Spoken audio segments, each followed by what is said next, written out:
Welcome to the U.S. Holocaust Memorial Museum. I'm Daniel Greene, the curator of Americans and the Holocaust. We decided on our 25th anniversary to look very closely at Americans' role in this history. And that goes back to our founding charter, which mandated that the museum look very closely at Americans' role in this history. In fact, on the day we opened, Elie Wiesel, who was the chairman of the board at the time, said, "This museum is not an answer, it's a question." And what we wanted to do in this exhibition is ask difficult questions about Americans' response to Nazism. The questions that frame this exhibition are, what did Americans know and what more could have been done? And you'll see throughout the exhibition that what we try to do is show the context of American history that shaped Americans' responses to Nazism. That context includes our isolationism in the aftermath of World War I, xenophobia, fear of immigrants, racism, Jim Crow America, anti-Semitism in the United States. The 1920s and 30s are the height of anti-Semitism in the United States. And then we're responding to Nazism amidst the context of the Great Depression and war. And so in this exhibition, we're always trying to keep that context front and center in visitors' minds. The opening film of the exhibition shows the context of the United States between 1918 and 1932. And what you see is Americans' response to World War I, veterans on the street, Americans mourning at graves of fallen soldiers. You see the context of the United States being relatively closed to immigrants, with national origins quotas being passed in the mid-1920s that severely limited the number of immigrants who could be let in. You see the rise of the second Ku Klux Klan in the 1920s, as well as Jim Crow America. And all of these things are precursors to the Nazis' rise to power in 1933. So what you see here is all the preconditions that are foundational to America in the interwar period that will shape our early responses to Nazism. One of the myths that we wanted to bust in this exhibition was the idea that Americans didn't have information about the threat of Nazism in the 1930s and 1940s. Later on in the exhibition, you'll even see that Americans had a good deal of information about the murder of Jews as it was happening. Early on, Americans are very interested in the rise of this new world leader, Adolf Hitler. And so what we show here is a number of magazines from 1932, 1933, 34, at the beginning of the Nazi regime, where you see Hitler on the cover of Vanity Fair and Time and Newsweek. This one is particularly fascinating. That's Joseph Goebbels on the cover of Time magazine, July 10th, 1933. And there's a 3,000-word article in this magazine covering Nazi Germany. And what you see even on the cover, under the words Minister of Propaganda Goebbels, is, "Say it in your dreams, the Jews are to blame." So Americans who were picking up magazines like this, and these are popular magazines, could have read about the rise of fascism in Germany, but what's not hidden here is the fact that anti-Semitism is essential to Nazi ideology. This doesn't mean that Americans could have predicted in 1933 that mass murder is to come by the 1940s, but it doesn't allow us to say, oh, we didn't know. We can't let Americans of the 1930s off the hook that easily.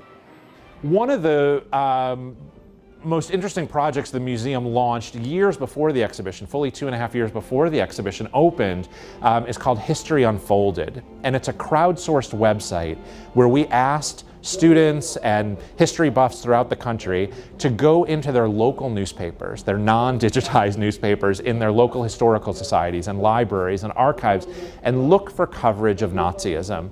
And what we found is that Americans across the country could have had access to a lot of information about the threat of Nazism.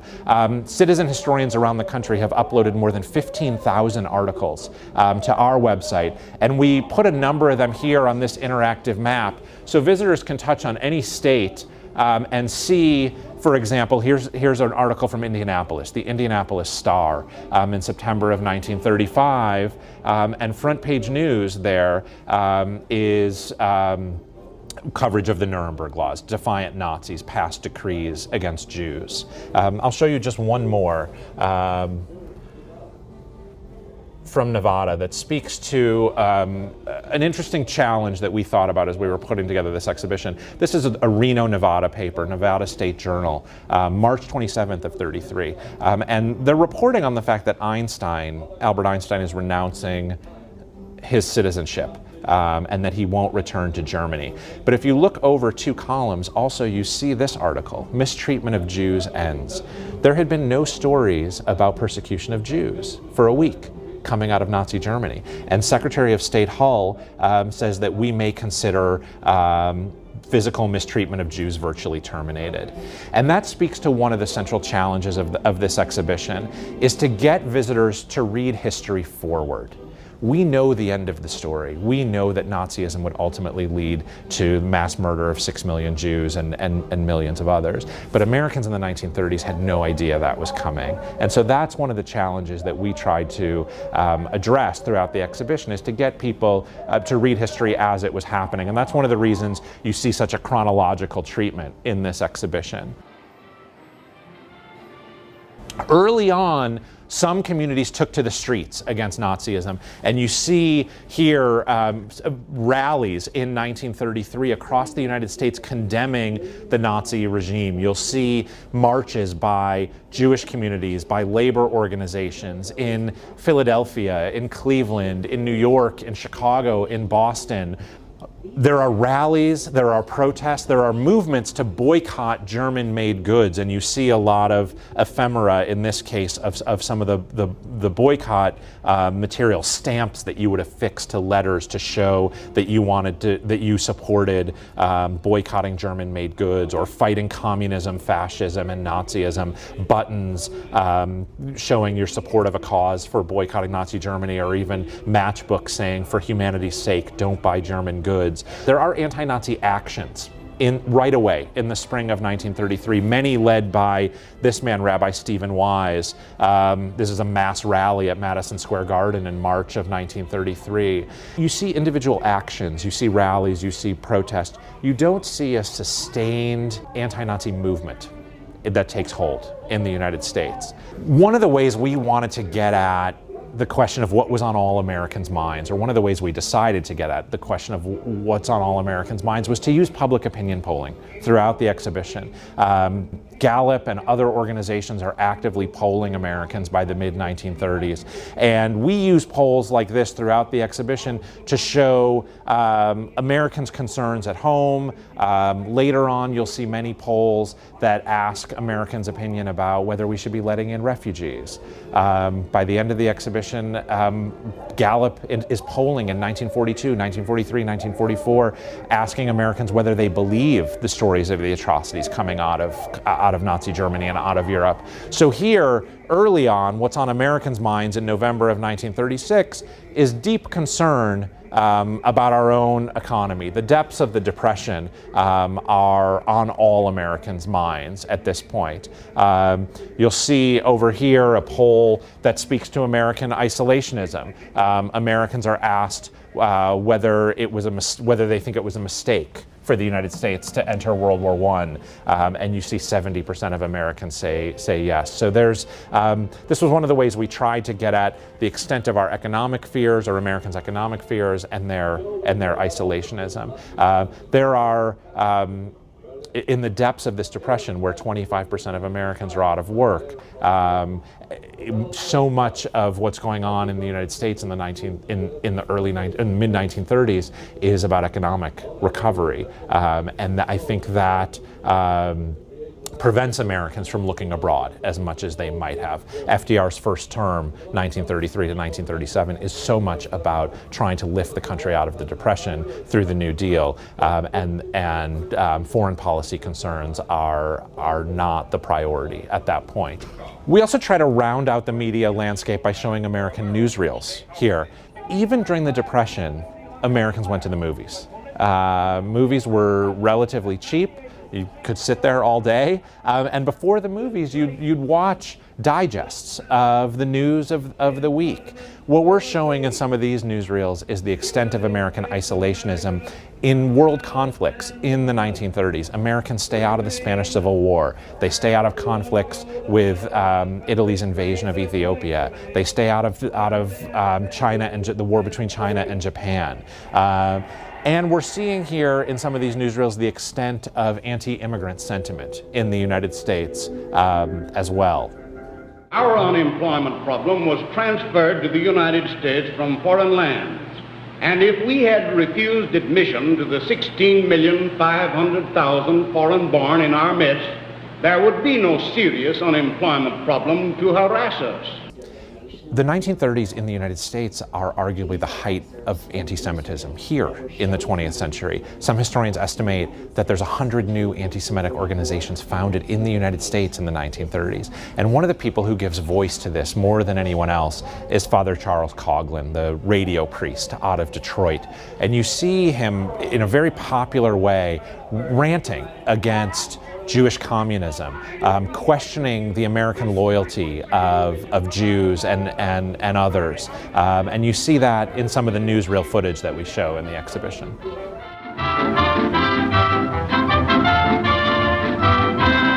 New York turns out 18,000 strong for a glimpse of Detroit's famous radio orator, Father Charles E. Coughlin. I ask you in the name of Christianity, which abhors communism, in the name of patriotism, which loved America to carry it on to victory, I ask you if you will rise in your places and pledge with me to restore America to the Americans. The next section of the exhibition really focuses on how Americans responded to a refugee crisis. Things change in 1938. The Nazis invade Austria in the Anschluss in March of 1938. They start to take over parts of Czechoslovakia. And so for Americans start to realize that Nazis have greater territorial ambitions beyond Germany. By November of 1938, you have a nationwide pogrom, the Kristallnacht, the violent attack on Jews across Germany and the former Austria. And that's arguably the biggest story about Nazism in this 12-year period. Historians have talked about the paper walls that kept immigrants out. We were very motivated or very interested in a letter that Albert Einstein wrote to Eleanor Roosevelt in 1941. Einstein said to Eleanor Roosevelt, your government has erected a wall of bureaucratic measures to keep immigrants out. Can't you do something about this? And this paper wall, or this is our kind of take on this paper wall. What you see here is items from the museum's collection: ship tickets, passports, letters of sponsorship from refugee organizations, affidavits of Americans guaranteeing their support for or sponsorship for immigrants. All of these things all this paperwork that potential immigrants had to line up in order to make it to the United States. We're operating under this immigration quota system. There's no special provision for refugees in the 1930s who are fleeing persecution. And so Jews who want to make it in, or anyone who wants to make it out of Nazi Germany, needs to navigate the immigration system. And it's difficult bureaucratically. It's also quite expensive to do. And so you see here all of these examples from our collection of individuals trying to navigate the immigration system and what the paperwork that they needed to line up in order to do it. As I said, Kristallnacht is really the biggest story. Here you see reproductions of American newspapers from across the country showing headlines from November of 1938. The Los Angeles Examiner says Nazis warn world Jews will be wiped out unless evacuated by democracies. San Francisco Chronicle saying Germans storm Jews. This was huge front page news. And you see a full-page spread, a two-page spread about Kristallnacht in Life magazine in November of 1938. Americans are shocked by this nationwide attack on Jews, where thousands of Jews are rounded up and sent to concentration camps, nearly 100 are murdered, and shops and synagogues across the country are destroyed. FDR speaks out about Kristallnacht in the aftermath of the attack. This is his handwritten speech that he gave the week after Kristallnacht. You see he's written on the bottom in his own hand, "I myself could scarcely believe that such things could occur in a 20th century civilization." FDR does speak out. The United States recalls the ambassador to Germany for consultation, but in many other ways our government response is limited and FDR's response is limited. He's asked in a press conference just a week after Kristallnacht, November 15th of 1938, whether he would recommend a relaxation of immigration restrictions. And as you see, FDR says that's not in contemplation. We have the quota system. So he speaks out against Kristallnacht. He recalls the ambassador. Actually, at the urging of his Secretary of Labor, Francis Perkins, he extends or waives the expiration date on visitor visas for about 12,000 people who are here on visitor visas. But there's no political will to try to liberalize the immigration system, the quota system, in response to Kristallnacht. This is 2 weeks after Kristallnacht, November of 1938. Americans are asked what they think. Do you approve or disapprove of the Nazi treatment of Jews in Germany? And you see here 94% of Americans disapprove of the Nazi treatment of Jews in Germany. That same week, then they're asked, so should we allow a larger number of exiles in? And you see 71% of Americans say no. So that's one of these essential questions, one of these difficult questions we wanted to get at in this exhibition is, why is there such a gap between disapproval and a will to action on behalf of the victims? What you see here, a graphic representation of the immigration system in the United States. Year by year, we're showing between 1933 and 1941 how many immigration visas could have been issued to people living under Nazi Germany. So each figure, each person represents 1,000 visas that could have been issued in gray, and then what you see in gold is the number of visas that actually were issued. So one of the essential questions for this exhibition, of course, is what more could have been done? And certainly more could have been done under existing law to issue the number of visas that were allowed under existing law. We hope visitors will ask, so why weren't these visas issued? And there's no simple singular explanation. Certainly the extent of the Great Depression matters. There's a lot of rhetoric in the public about fear of immigrants taking jobs from Americans. The depths of anti-Semitism in the United States certainly matter. A lack of government will from the White House all the way down to admit immigrants. And so you see here, if you added up all these unused visas, you're talking about nearly 120,000 visas that could have been issued that weren't during this period. And then what you see on the floor, or on the wall and wrapping down to the floor, is the waiting list year by year.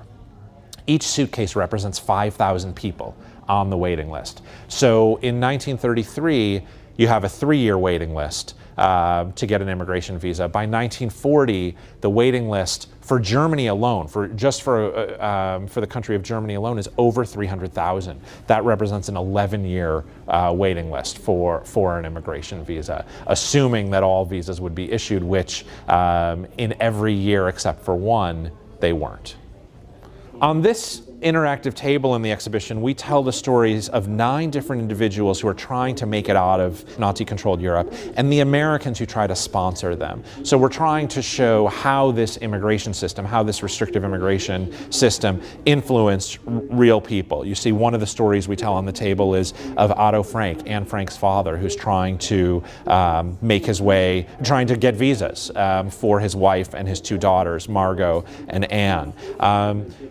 This story of Herta Griffel is an interesting one that shows the limits or the challenges for people trying to immigrate. Herta Griffel's a 7-year-old girl in Vienna in 1940. Her father has passed away already. It's just her and her mother. She has no siblings. And her mother decides in 1940 to send Herta under the care of German Jewish Children's Aid, an organization that was trying to help Jewish children, alone as an unaccompanied child to the United States to be fostered by a family. You see here Herta and her mother, and a dress from the museum's collection that Herta's mother had made for her. Herta has to collect paperwork just like any other immigrant, so her birth certificate here, where she's forced by the Nazis, as all Jewish girls and women were, to add the middle name Sarah to make them more identifiable as Jews. Men had to add the name Israel, had to add the middle name Israel. She collects her passport, where she's listed as stateless in her passport because the Nazis have taken away her citizenship. And Herta ultimately makes it on a ship from Lisbon without her mother, under the care of German Jewish Children's Aid, to a family named the Friedlanders in Baltimore. You see her Herta with her foster family. Herta's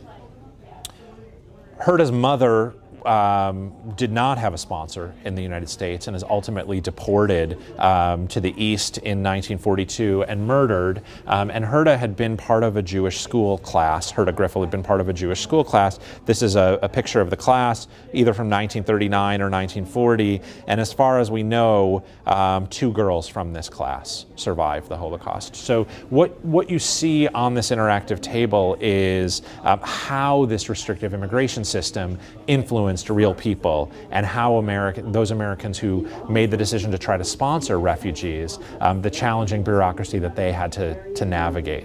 In 1939, on September 1st, Germany invades Poland, and World War II breaks out that week. What's on Americans' minds in 1939 is staying out of war. And you see in this section of the exhibition deep concern in the United States about spies, about Nazi spies in the United States. At the time called a fifth column. Americans are asked by Gallup, do you believe that Germany's already started to organize a fifth column of spies in this country? 71% of Americans say yes. And you start to see these fear of spies played out in our popular culture and in our political culture. The first American movie, the big studio movie to take on Nazism, is a Warner Brothers movie from 1939 called Confessions of a Nazi Spy. We're showing a trailer here. It's based on a true story of a Nazi spy ring in the United States. I am a Nazi spy. I am one of thousands stationed in every part of the United States to steal the secrets of your national defense. Also on Americans' minds is just staying out of the war. And Americans get asked this question or some version of this question almost every week between 1939 and Pearl Harbor in December of 1941. In May of 1940, as Western European nations are falling to Nazism, Americans are asked whether we should declare war on Germany, and 93% of them say no. In the aftermath of World War I, there's not an appetite among the Americans to go to war.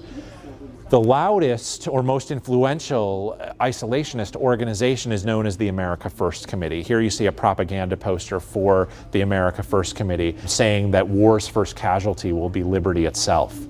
America First is founded by a group of students at Yale University in the fall of 1940, but they move to Chicago and find their rank and file in the Midwest. America First is an isolationist organization that wants to stay out of war but protect the borders of the United States.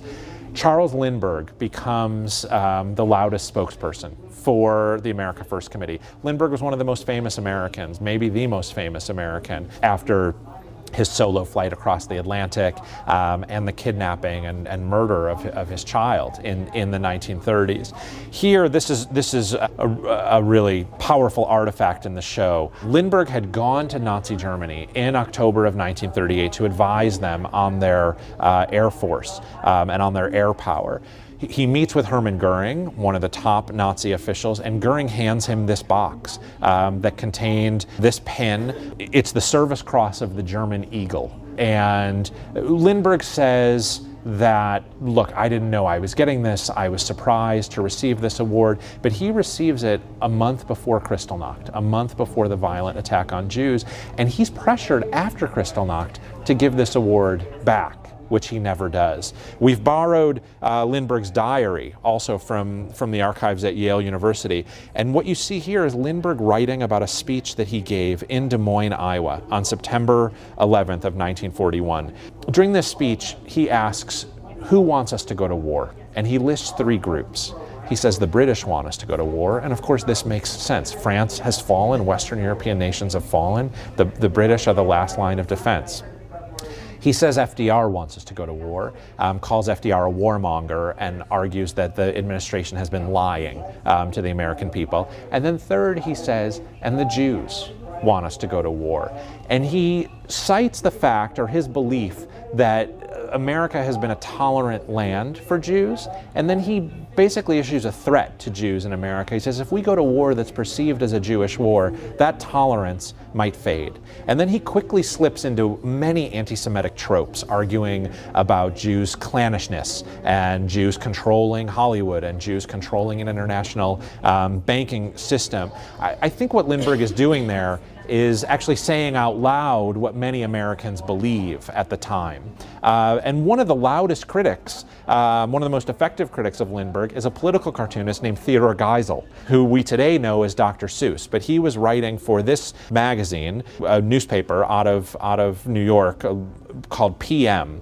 And what you see in this newspaper and on this screen are multiple cartoons published by PM that show Geisel attacking the isolationism of America First. Here's one of my favorites, where you see Lindbergh on the top of a heaping pile that Geisel calls Nazi anti-Semitic stink wagon. Lindbergh's wearing the gas mask and shoveling this Nazi propaganda. Geisel calls it the lovely Goebbels stuff. Goebbels, the head of the Minister of Propaganda for Germany. So you see Geisel with just this fantastic attack on America First. Here he's showing the ostrich of isolationism wringing the hands that should be wringing Hitler's neck. And in the aftermath of Lindbergh's speech, Geisel draws this fantastic cartoon about America First. So here you see the grandmotherly figure with an America First sweater reading a scary children's story called Adolf the Wolf to these frightened children. And what she's reading out of the book is the wolf chewed up the children and spit out their bones. But those were foreign children, and it didn't really matter. What we do in this film then is take on FDR's presidential leadership. Between the period that Europe goes to war in September of 1939 and Pearl Harbor in December of 1941. One of the things we want visitors to think about here is when Europe goes to war, Americans want to stay out of that war, and Americans don't want to let in refugees. And FDR spends all of his political capital during this period, 39, 40, 41, trying to move public opinion from isolation to intervention. He's doing this also as he's making the unprecedented choice to run for a third term, which is unpopular among many Americans. But the American government, and FDR specifically, doesn't spend any time trying to move public opinion on that refugee question. So this film looks at his presidential leadership, instituting the first peacetime draft in U.S. history, for example, in the summer of 1940, running for a third term, trying to get Americans to support the Lend-Lease bill to arm the Allies, and ultimately moving us to the brink of intervention by the time of Pearl Harbor in December of 1941. By 1942, America's at war, and our nation has changed significantly by going to war. Our military doubles in size. You have millions of women entering the workforce. We still go to war with a segregated army, but African Americans launch a double V campaign arguing for victory against fascism abroad and victory against racism at home. And one of the points we wanted to make to visitors is it's in 1942 that Americans learn about what the Nazis call the final solution. Americans will hear Edward R. Murrow in December of 1942 saying millions of human beings, most of them Jews, are being gathered up with ruthless efficiency and murdered. So we can't say that Americans didn't know. We didn't have all the details. But if you think about what's the crux of the story is that the Nazis are deporting Jews to the East for mass murder. That story we had, and that story was reported, even if all the details of it were not known. it doesn't mean that all Americans believed it. And Americans are asked in January of 1943 by Gallup, so just 2 months after this news goes public, they're asked, do you believe the stories that 2 million Jews, at that point they asked 2 million Jews, have been murdered? And the results are about half and half. 48% of Americans believe that it's true. In this animated map, we're mapping two things on each other: the Nazi killing process and the movement of the Allied troops. So you see here that by D-Day, Nazi Germany's murdered more than 5 million Jews already. The blue on this map, the swastikas are the 6 major killing centers that the Nazis are operating, and the blue is the advance of the Allied troops. And it was important to us in this exhibition to put the timelines of the Holocaust and the war together. So when news becomes public in November of 1942 about what the Nazis call the final solution, that's the moment that our troops are just landing in North Africa in Operation Torch. We don't have the military means at that moment to reach the death camps, to reach the killing centers. As you just saw, by June of 1944, when U.S. troops and other Allied troops are finally landing on the coast of Normandy, that's very late in the Holocaust. More than 5 million Jews are dead. So when we ask in this exhibition what more could have been done, we're trying to be very careful about showing what was militarily possible. We frequently debate, or historians in this field frequently debate the question about whether the rail lines leading to Auschwitz should have been bombed, or the camp itself or the crematoria at Auschwitz-Birkenau should have been bombed. And we take up that question later, but what this map is supposed to do is provide a foundation of thinking about what was militarily possible. That certainly wasn't militarily possible in 1942. By 1944, it's absolutely possible, but the US government decides not to do it. And we're looking in this last section of the exhibition at individuals who are trying to pressure the US government to take action. One of the great stories is of this man, Jan Karski, who works for the Polish underground. He's about 27 years old, or in his late 20s in 1943. And the Polish underground smuggles him into the Warsaw Ghetto. And he also witnesses the transit of Jews to Belzec, one of the killing centers. 9 months later, he's in the Oval Office, talking to FDR about this. You see here the log, FDR's appointment book, that the Polish ambassador is coming to the White House with Jan Karski. Karski meets with FDR, tells him about these atrocities that he's witnessed, and pleads with FDR at the end of the meeting, what can I tell the Polish people? And FDR says, in effect, tell them we shall win the war. And that speaks directly to US government priorities during the war. The priority is always the defeat of Nazism and not the rescue of Jews. The US government unfortunately sees what we would today think of as humanitarian missions as a diversion from our war aims rather than central to our war aims. The government's policy can be summed up with the phrase rescue through victory, that you stop the killing by stopping the killers.